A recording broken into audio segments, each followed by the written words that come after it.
Une femme élégante, téléphone à l'oreille, elle ne remarque pas que, dans un geste distrait, quelques billets glissent de son porte-monnaie. Pas un bruit, pas un mot, mais quelqu'un a vu. Un petit garçon, poussette en main, valise dans l'autre. Il s'arrête. « Madame, rien. Madame, votre argent est tombé. » Il se baisse, ramasse les billets, les serre contre lui, et se met à courir. Il court pour la rejoindre, pour lui rendre ce qui n'est pas à lui. Mais la dame ne l'entend pas. Trop occupée à parler, trop loin déjà. C'est alors qu'un homme grand autoritaire, le chauffeur, s'approche. Il regarde l'enfant, il regarde l'argent. « Donne-moi ça, je vais lui rendre. » Le garçon recule. « Non, je préfère le lui rendre moi-même. » Le regard du chauffeur change. Plus froid, plus dur. « Fais pas l'idiot. Donne-moi cet argent. » Le garçon serre les billets.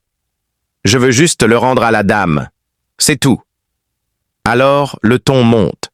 Une menace, glissée entre les dents. « Si tu ne me donnes pas cet argent, je te frappe. » Mais le petit garçon, malgré la peur, tient bon.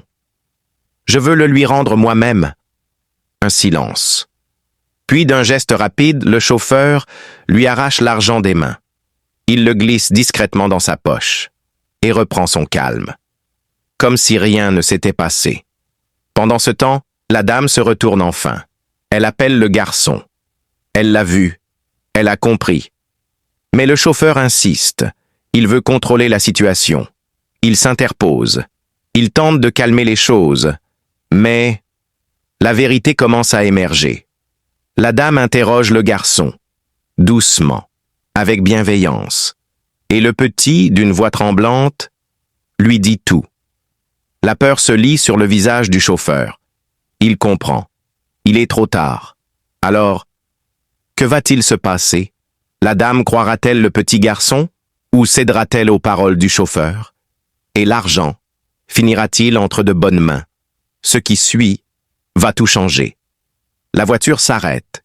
Tout le monde descend. La dame avance, cherche quelque chose, fouille dans son sac. Son visage change. Une inquiétude grandit. « Où est mon argent ?» Elle regarde partout. Dans son sac, dans ses poches, rien. « Vous avez vu mon argent ?» Le chauffeur lève les mains. « Non, madame. »« Je ne sais rien. » Elle se tourne vers le petit garçon. « Toi, tu l'as vu ?» Le garçon baisse les yeux, hésite, puis murmure. « Oui, madame. Je l'avais ramassé, mais je l'ai remis à monsieur. » Le chauffeur s'avance d'un pas sec. « Pourquoi tu me regardes comme ça? »« Moi ?» La dame fixe ses yeux. « As-tu pris mon argent? »« Non, madame, jamais. » Mais la tension monte. La dame insiste, fouille même dans les affaires du garçon. Rien. Le petit lève la tête et dit « Madame, regardez dans sa poche. » Un silence pesant. Le chauffeur recule légèrement. « Non, ne faites pas ça. » La dame s'approche. Il tente de l'arrêter. Elle insiste. Ses mains plongent dans la poche de l'homme. Et là, elle sent quelque chose. D'Elias, tout son argent. Elle le sort, le jette au sol. « Voleur !» Sa voix tremble de colère. « Je croyais en toi, et tu oses faire ça ?» Le chauffeur tente encore. « Je ne sais pas comment cet argent est arrivé là, mais la vérité est là dans ses mains. » Elle se tourne vers le garçon. Un sourire naît au milieu des larmes. « Ah, merci. Merci d'avoir dit la vérité. » Elle prend ses mains. « À partir d'aujourd'hui, je prends soin de toi. Je vais payer tes études. Tu ne pousseras plus jamais ces brouettes. » Puis son regard se glace en direction du chauffeur. « Toi, dehors, je ne veux plus jamais te revoir. » Elle lui arrache les clés. Le chasse. Ses cris résonnent dans la cour. « Pars! Je ne veux plus jamais te voir !» Et ce jour-là, un petit garçon pauvre a changé sa vie parce qu'il avait choisi l'honnêteté. Le chauffeur vient de partir. La dame se tourne vers le petit garçon. Elle respire profondément, puis dit doucement « Viens avec moi. À partir d'aujourd'hui, ta vie va changer. » Mais au fond, le petit garçon a mal. Pourquoi?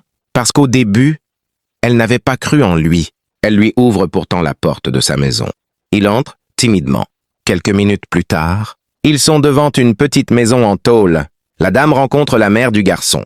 Elle lui dit « Madame, vous avez un fils exceptionnel, un enfant honnête, dans un monde plein de tentations. » Elle explique tout. Ce qu'il a fait, comment il aurait pu garder cet argent?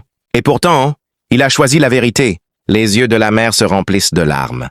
Elle avoue « Nous vivons dans la pauvreté, et il a quitté l'école, parce qu'on n'avait plus d'argent. » La dame ouvre son sac. Elle sort une liasse et la pose sur la table. « Cet argent, c'est pour vous. » La mère hésite. « Non, c'est trop. » Mais la dame insiste. « Prenez-le et écoutez-moi bien. À partir d'aujourd'hui, votre fils retournera à l'école. Je vais payer ses études. Je vais lui offrir un avenir, parce qu'il a choisi l'honnêteté, parce qu'il n'a pas cédé à la tentation. Sa vie vient de changer. Dans tout ce que tu fais, sois honnête, sois courageux, même quand personne ne regarde, parce que tu ne sais jamais ce que la vie t'a réservé. » Ce petit garçon, en un seul geste, a transformé son destin. Dans un monde où la tentation est partout, ce petit garçon a choisi de faire ce qui est juste, malgré sa peur, malgré les menaces, malgré sa pauvreté. Il n'avait rien à y gagner, et pourtant, il a agi avec droiture. Il aurait pu se taire, il aurait pu fuir, il aurait pu céder, mais il a résisté. Et grâce à ce simple geste de vérité, il a changé son destin. Ne jamais juger trop vite. La dame n'a pas immédiatement cru l'enfant. Comme beaucoup, elle s'est d'abord tournée vers l'adulte, plus crédible en apparence.